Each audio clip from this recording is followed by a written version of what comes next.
Ok, en este podcast vamos a trabajar a Adam Smith a partir de la escuela de la ilustración escocesa de la cual él formaba parte, ¿no? Y esta escuela, como su nombre lo indica, es de origen escocés, ¿no? Y en esta época que es la transición entre el siglo XVI y el siglo XVIII, ¿ok? Las universidades escocesas van a tener una destacada participación, ¿ok? Incluso llegando a superar la tradición de Oxford y de Cambridge, que se habían convertido en universidades convencionales, ¿ok? Al lado de las universidades de Glasgow y de Manchester, ¿ok? Que son en las que se va a desarrollar esta escuela que se denomina así la Ilustración escocesa, ¿no? Eh,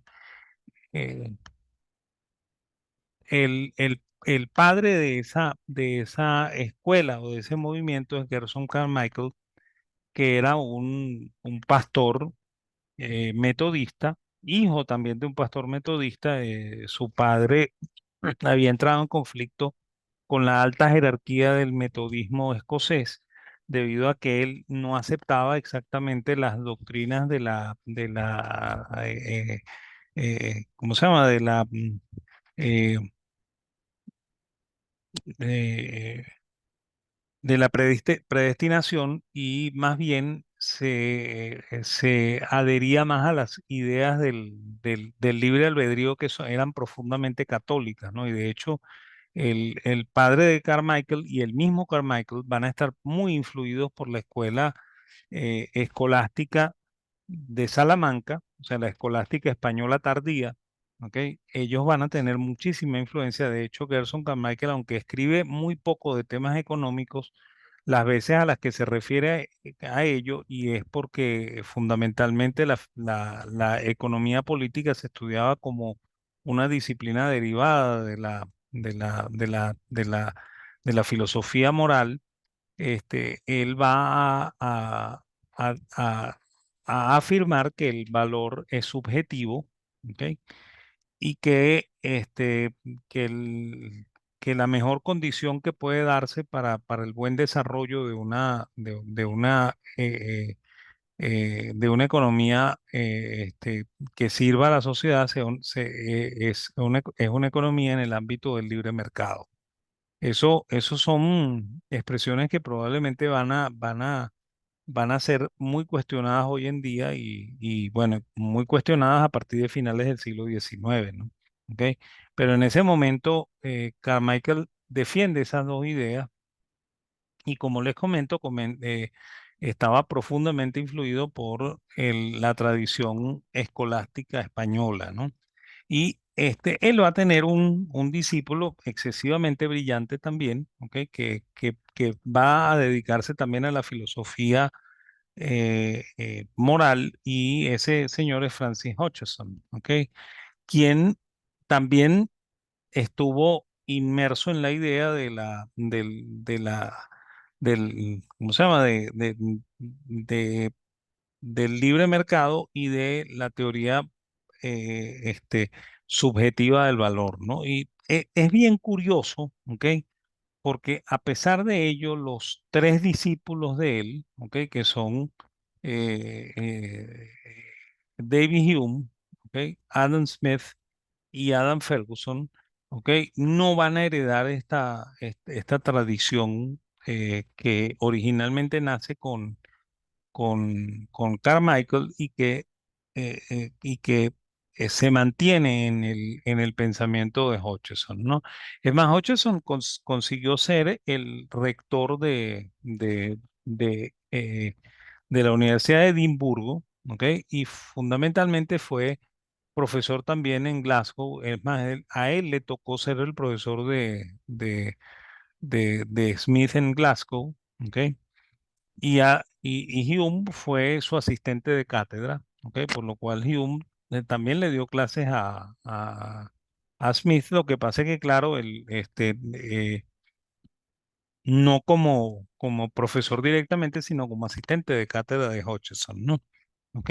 Bueno, a la muerte de Hutcheson, ¿ok? Va a presentarse una cosa bien curiosa en el mundo escocés. De hecho, David Hume aspira a ser el sucesor de Hutcheson como rector y propone a, a Adam Ferguson como el sucesor en la cátedra de filosofía moral, ¿no?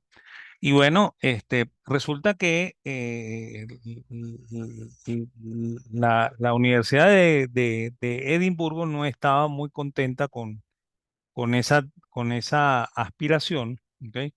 Porque de hecho Hume había escrito un tratado sobre sobre la religión natural y en ese tratado se dejaba traslucir que Hume al parecer era agnóstico o incluso cosas peores, ¿no? Que era ateo, ¿ok? Y en la tradición anglosajona, el declararse ateo o agnóstico tiene unas serias connotaciones, ¿no? Y de hecho, los directivos de Edimburgo decidieron que Hume no fuese el sucesor de Hutcheson como rector y que por supuesto tampoco Ferguson fuese el sucesor en materia de ser el profesor que dictaba la cátedra de filosofía moral, ¿no? Y entonces va a ocurrir una cosa va muy peculiar. De hecho, a Smith le van a encargar la cátedra de lógica, que era la otra cátedra que daba Hutcheson, y van a designar otro profesor como profesor de la cátedra de filosofía moral.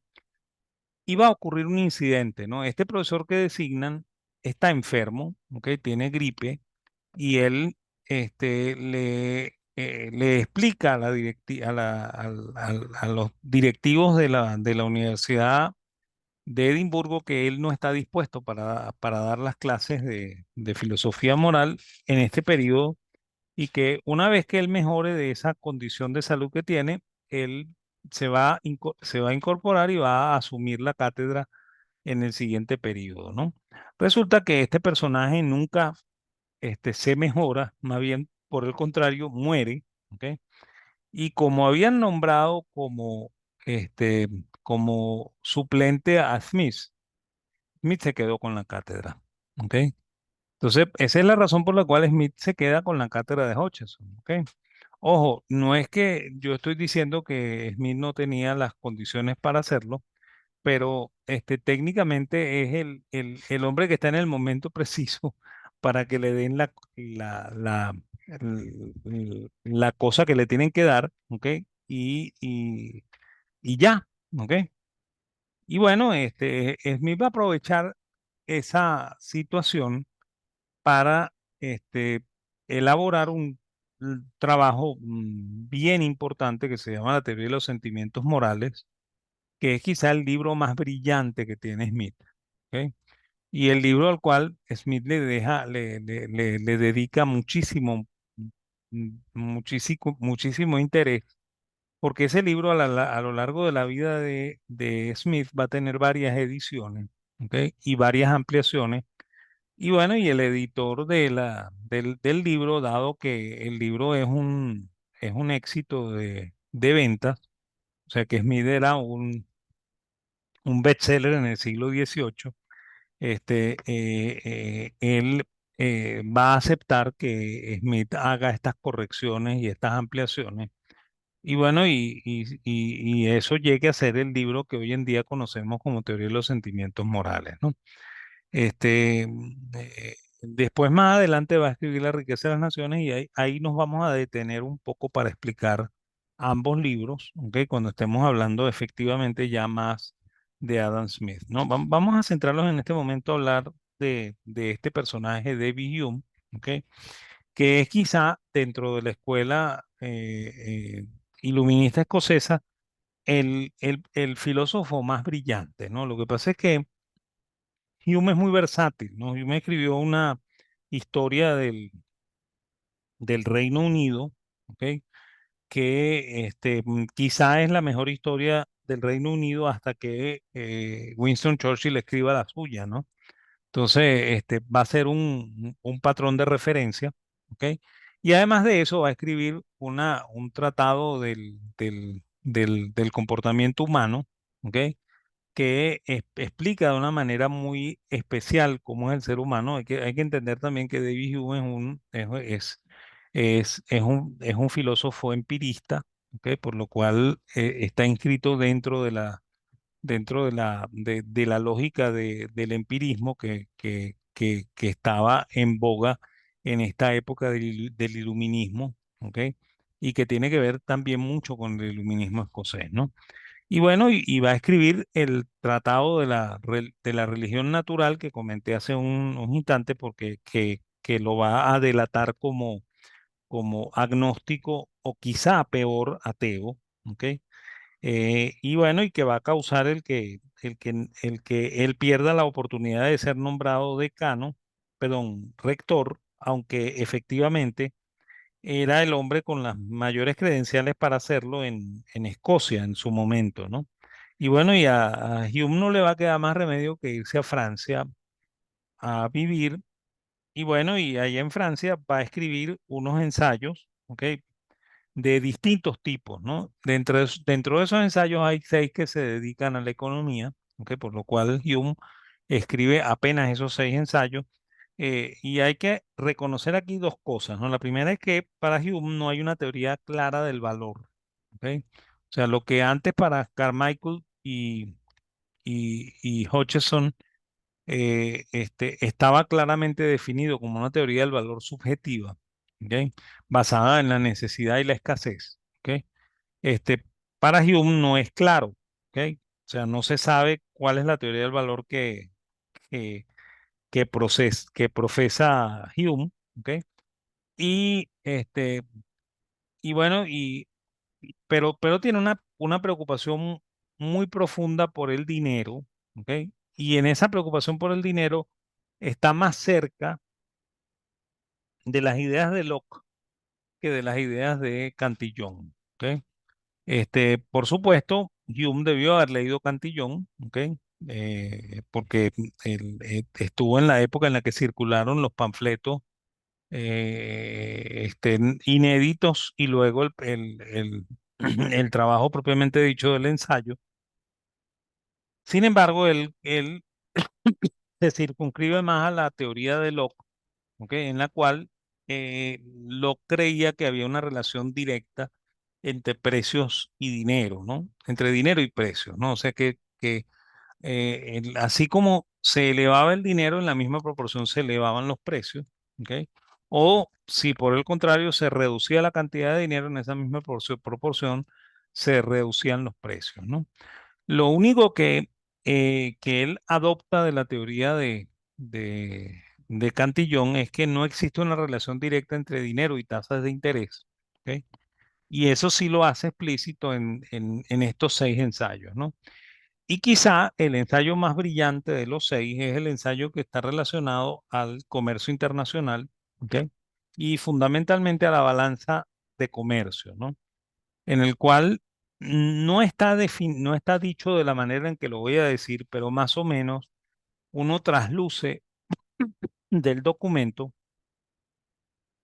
que Hume cree que cuando un país inicia con una condición de superávit de balanza comercial, ¿ok? Eso va a provocar el ingreso de metal a esa economía, y eso, por supuesto, metal significa más dinero, ¿ok? Entonces va a provocar un proceso de crecimiento de precios que va a ser proporcional a esa entrada de metal, ¿no? Y bueno, y eso va a deteriorar las relaciones de intercambio de esa economía, y ese país que otrora tenía eh, superávit de balanza comercial va a pasar a tener un déficit de balanza comercial que por supuesto va a estar relacionado a una salida de metales, ¿ok? Y una reducción de la cantidad de dinero, por lo cual ese país va a sufrir deflación, ¿ok? Y bueno, y cuando eso ocurra, va a recuperar la relación de intercambio y va a volver a tener una situación superavitaria de balanza comercial, ¿ok? Lo cual durante mucho tiempo se enseñó en en las clases de teoría económica como el modelo de ajuste automático del patrón oro, ¿ok? Y era técnicamente la justificación de la escuela clásica para decir que no hacía falta la intervención del gobierno para nada, porque sencillamente el proceso de desajuste y ajuste se realizaba de una manera automática sin la intervención de ningún tipo de política, ¿no? Eso es lo que se trasluce del trabajo de Hume, ¿ok? Por lo cual Hume, al parecer, aunque no tiene una idea del valor, de teoría del valor subjetiva u objetiva, como comentamos, ¿ok? Y tampoco este, se muestra abiertamente este, eh, como un economista, ¿ok? Tiene una idea de que el laissez-faire como que funciona en la economía, ¿no? ¿Ok? Esa es la idea, ¿no? Y aquí va a pasar una cosa curiosa, ¿no? La idea de la mano invisible, ¿ok? Es común a Gerson Carmichael, es común a Francis Hutcheson, es común a Adam Smith y es común a Adam Ferguson. Sin embargo, Hume no nombra para nada la mano invisible, ¿no? A pesar de que él está dentro de la escuela, ¿no? Y la mano invisible es un elemento que ellos extraen del análisis de los escolásticos españoles, ¿no? Y los escolásticos españoles no la llamaban así, sino que la llamaban la teoría de las consecuencias no intentadas, ¿no? Que lo que significaba era que la gente planificaba un determinado resultado, ¿ok? Y actuaba en la búsqueda de ese resultado, pero al final ocurría una cosa completamente distinta a la que se había planificado, ¿ok? Y a ese fenómeno que producía es- que esa situación no fuera la que originalmente se planificó, es lo que se le llamaba la teoría de las consecuencias no intentadas y que en el mundo de la ilustración escocesa se va a llamar la mano invisible, ¿no? ¿Ok? Y como comento, eso aparece en escritos de Carmichael, aparece en escritos de Hutcheson, aparece también en los dos libros de Smith, en la teoría de los sentimientos morales y en la riqueza de las naciones, y aparece en uno de los libros de Ferguson también, ¿ok? Como expresión de lo que él cree que pasa en la sociedad, ¿no? ¿Ok? Y bueno, esa mano invisible ha tenido muchísimas interpretaciones que no son las correctas, ¿ok? Normalmente los economistas le han asignado la creencia de que Smith habló de un supuesto equilibrio que se daba por medio de la mano invisible, ¿ok? Y no es efectivamente eso, pues es lo que estábamos comentando, o sea, que normalmente en las economías va a ocurrir que las personas planifican, ¿ok? Sus acciones con la finalidad de obtener algún resultado final y al final el resultado es completamente distinto al planificado porque hay, además de ese individuo actuando en la economía, un montón de otros individuos, ¿ok? Que interactúan con él y hacen que el resultado final sea una cosa que no se planificó inicialmente por ninguna de las partes que estuvieron involucradas en el proceso, ¿no? ¿Ok? Eso es lo que es la mano invisible, ¿no? Bueno, a veces también se identifica la mano invisible con el egoísmo, ¿ok? Y aquí hay que afirmar una cosa muy importante, ¿no? Smith, ¿ok? Nunca fue defensor del egoísmo, aunque reconocía que los seres humanos tenían en algunas situaciones comportamientos egoístas, ¿no? Es más, de hecho, en la teoría de los sentimientos morales, él va a perder muchísimo más espacio en páginas, ¿ok? Para contradecir la visión del egoísmo que está representada en Bernard Mandeville, ¿ok? Y la fábula de las abejas, ¿ok? Bernard de Mandeville es un autor de origen holandés que vivió en Inglaterra y que escribió un libro que se llamaba así, un folleto que se llamaba La fábula de las abejas, los vicios públicos y vicios privados y las virtudes públicas, ¿ok? En el cual aseguraba que el motor del desarrollo en la sociedad no era la moral, sino por el contrario era ¿cómo se llama? El arrebato, ¿ok? Y el comportamiento inmoral, ¿no? Y fundamentalmente el comportamiento egoísta, ¿no? Y entonces ese trabajo va a ser contradicho tanto por Hutcheson, el maestro de Smith, como por Adam Smith, ¿ok? Que consideran que el trabajo no está enmarcado dentro de la lógica y no es lo que de verdad ocurre en las relaciones humanas, ¿no? Entonces eso hay que tenerlo presente, ¿no? Y quizá uno de los elementos que también ayuda a creer que Smith defiende la posición egoísta es cuando Smith trata de introducir la, el tema de la división del trabajo, porque Smith dice, ¿ok? En La riqueza de las naciones, no es por la benevolencia del carnicero que yo ceno esta noche, no es por la benevolencia del cervecero que yo ceno esta noche, ¿ok?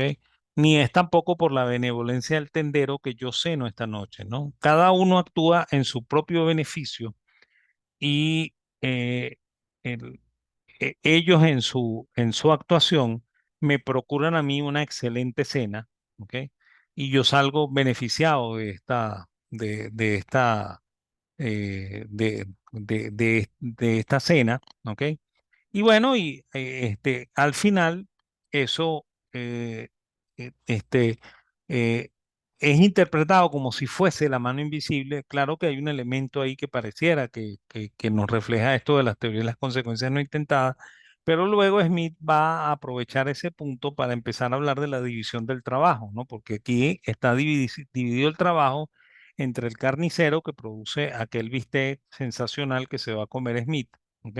El cervecero que también produce la cerveza muy sabrosa que se va a tomar Smith, y el tendero que le proporciona esa cena al señor Smith, ¿ok? De la cual él sale profundamente beneficiado, ¿no? ¿Ok? eh, ahí hay un elemento de división del trabajo y también hay un elemento de mano invisible, ¿ok? Y hay una expresión, ¿ok? Que es, todos actúan en su propio beneficio, ¿no? Y la expresión en inglés que usa Smith es self-love, ¿ok? O sea, que es amor propio. O sea, todos actúan por amor propio. Esa debería haber sido la traducción, ¿ok? Sin embargo, se ha traducido de múltiples maneras, ¿no? Y las primeras traducciones de Smith al castellano y al alemán, ¿ok? Tradujeron self-love como egoísmo, ¿no? Todos actúan de una manera egoísta. Y bueno, y eso hizo que Smith se creara una aurea de exponer en la riqueza de las naciones que el motor de las acciones humanas es el egoísmo, así como en un momento lo dijo Bernard Mandeville, ¿ok? Eh, este, y bueno, y eso se contradecía profundamente con la teoría de los sentimientos morales, en la cual dice que el ser humano actúa por complacencia, ¿no? Y actúa por benevolencia, ¿ok? Entonces, bueno, esa contradicción la van a exponer los historicistas alemanes, quienes van a hablar de un Das Adam Smith Problem, ¿ok? Diciendo que hay una contradicción entre la teoría de los sentimientos morales y la riqueza de las naciones, ¿no? Yo salvo a Smith de esa controversia porque creo que el problema es un problema de traducción, ¿ok? Que no tiene que ver con que Smith efectivamente acepte que el motor de las acciones sea el egoísmo, ¿no?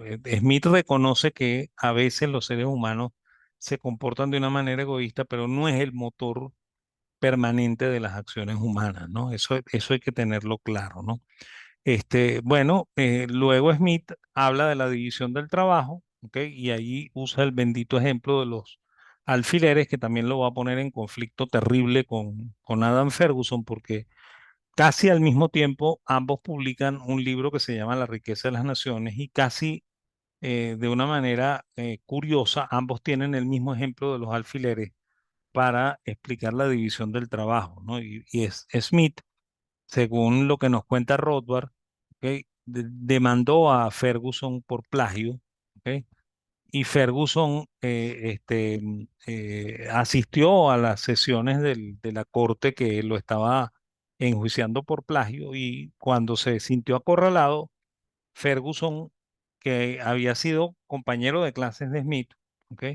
Llevó un ejemplar de la enciclopedia francesa al jurado, o sea, al tribunal, y le explicó al jurado que él jamás plagió a Smith, ¿ok?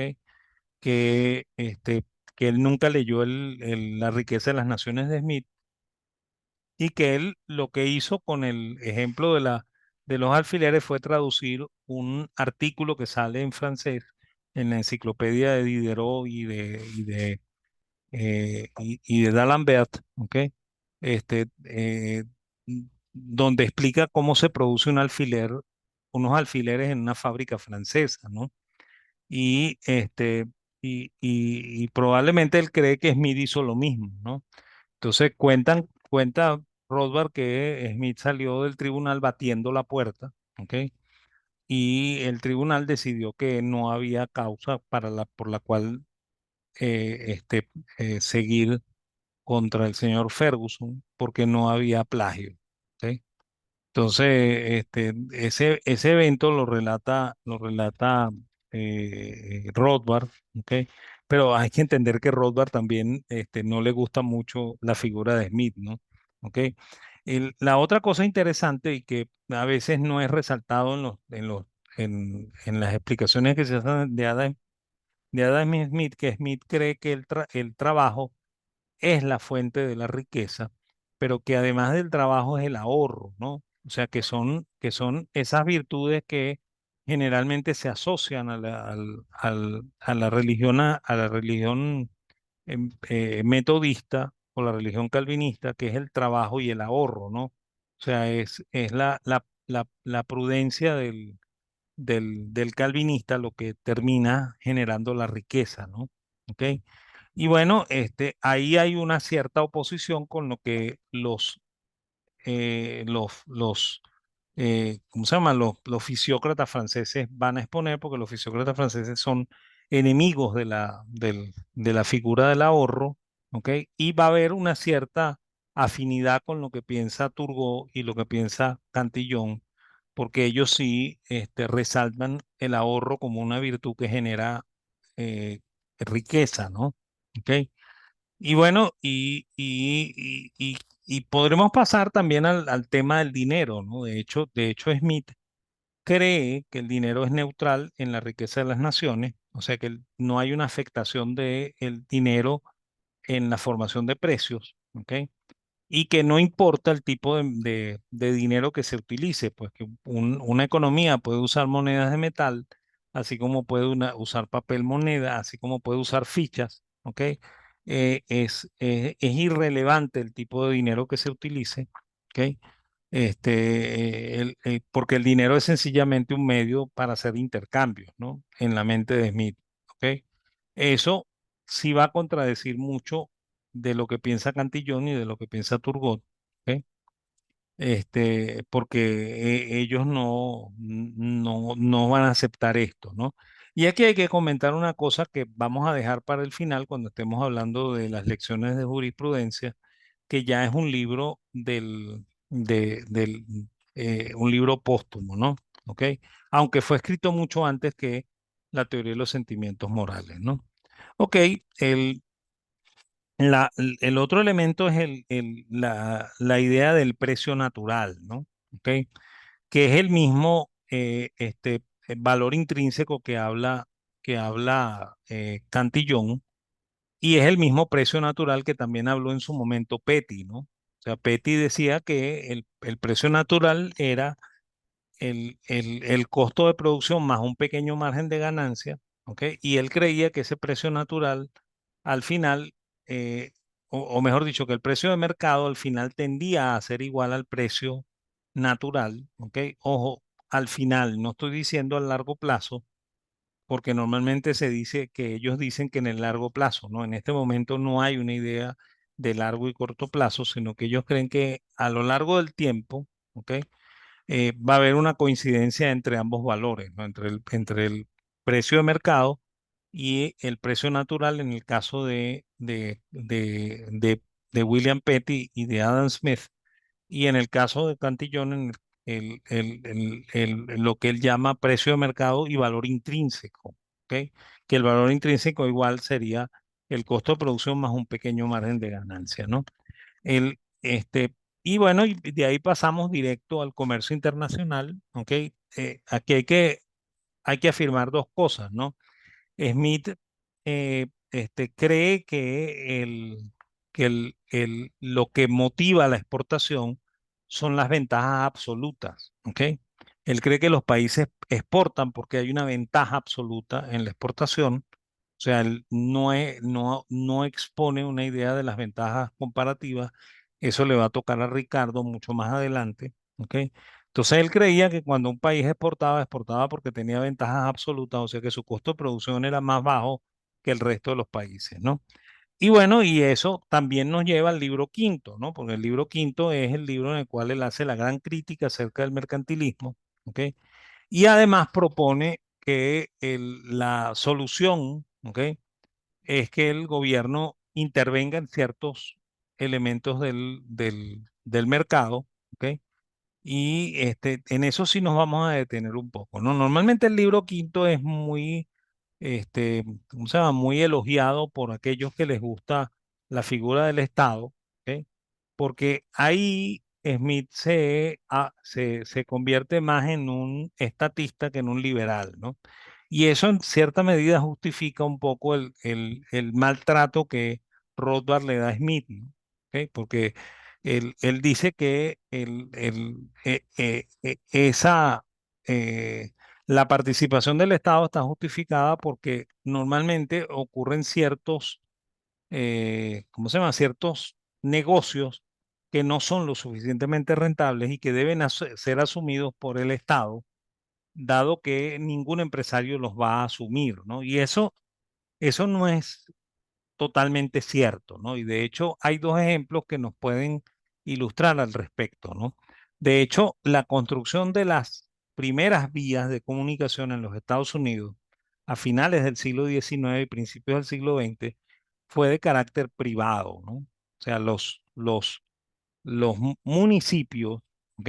Y el sector privado construyeron las primeras vías de comunicación en los Estados Unidos que por supuesto fueron asentando el gran desarrollo de los Estados Unidos, ¿no? Y la participación del Estado en la realización de obras públicas es posterior, ¿no? Es cuando ya esté Franklin Delano Roosevelt en Washington, ¿ok? Que él va a establecer un plan de inversiones, ¿ok? Realizando autopistas y carreteras, ¿ok? Por lo cual, originalmente, ¿ok? Esta actividad no era del sector gobierno, sino que era del sector privado, ¿no? Y hay que reconocer una cosa, ¿no? Que eso se resarcía otorgándole un peaje a quien había construido para que eh, resarciera de la inversión que había realizado en la ejecución de esa obra, ¿no? ¿Ok? Y de la misma manera, en el libro de Samuelson, ¿ok? Hay un ejemplo, ¿ok? Que durante mucho tiempo se publicó, ¿ok? Que era el de los faros, ¿no? O sea, normalmente siempre se comenta que, bueno, Samuelson comentaba que el faro era el típico caso en el cual el gobierno tiene que realizar acción como empresario, porque el faro es un negocio que no puede cobrar su servicio, pues porque sencillamente el barco pasa, ¿ok? y no paga por el servicio del faro, por lo cual el negocio del faro es un negocio que tiende a ser fundamentalmente un negocio gestionado por el gobierno, ¿no? Y hay un personaje que es Ronald Coase, que nació en Escocia, ¿ok?